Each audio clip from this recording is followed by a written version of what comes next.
Chapter 1.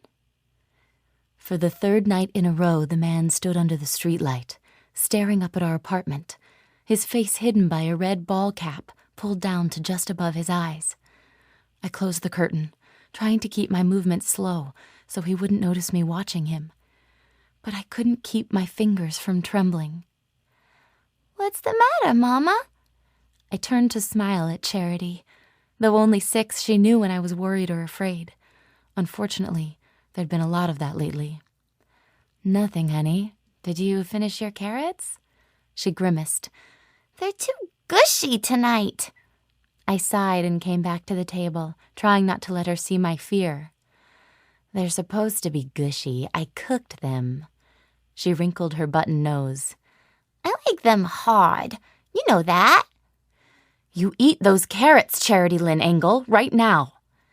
I hadn't meant to sound harsh, but the strain I was under had frayed my nerves. Her dark eyes grew wide. "Are you mad at me, Mama?" She sniffed a couple of times, jabbed at her carrots with her fork, and stuck them into her mouth. I pushed myself up from my chair, intending to put my arms around my small daughter and soothe her hurt feelings. But when I put my hand on the surface of our secondhand kitchen table, it wobbled horribly. Charity's glass of milk started to slide, and I barely caught it before it tipped over. I looked down and found that the paperback book I'd used to balance the table legs had slipped out again. I kicked it back under the uneven leg and went to hug Charity. "I'm sorry, Cherry Bear," I said. "You don't have to eat the carrots if you don't want to."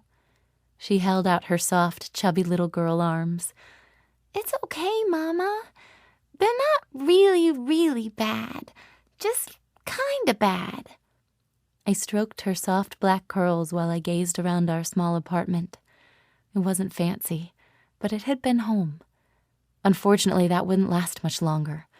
I let go of Charity and forced a smile. "How about a fudge bar, honey?" She looked up at me in wonder. "Instead of carrots?"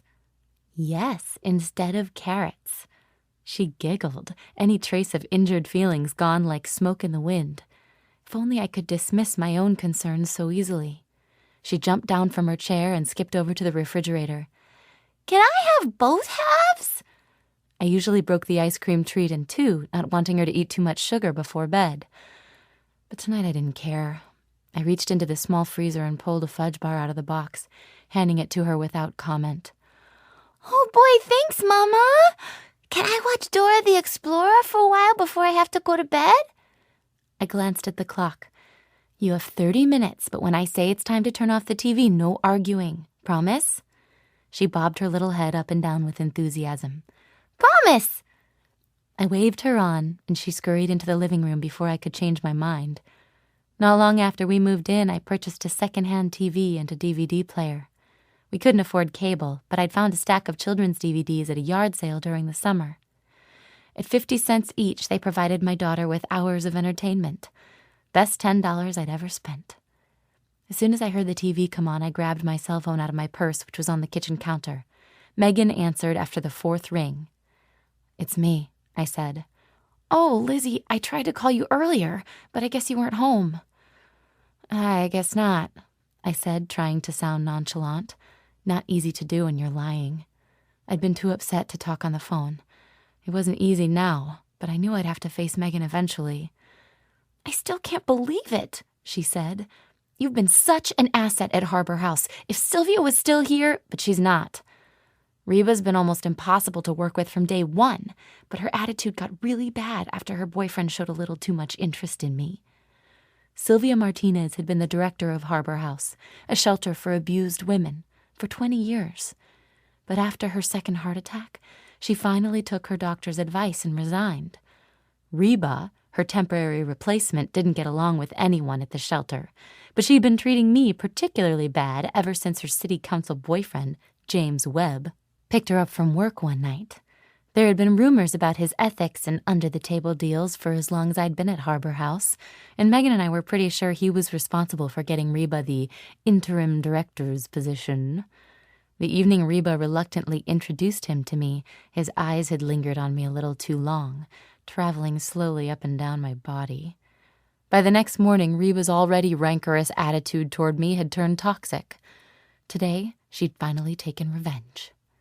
"If it helps, everyone knows you didn't steal that money, Lizzie." "Well, I'm glad, but if she presses charges," Megan gasped. "But she can't. There isn't any proof." "The money's gone, Megan. Over $1,000 out of petty cash. And Reba and I are the only ones with access. She showed me the books. They reveal months of bogus withdrawals with my initials by each and every transaction.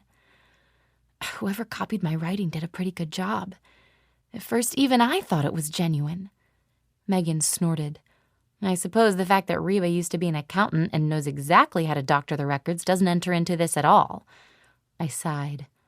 "No, it doesn't, because I can't prove I didn't take the money, and she can prove I did.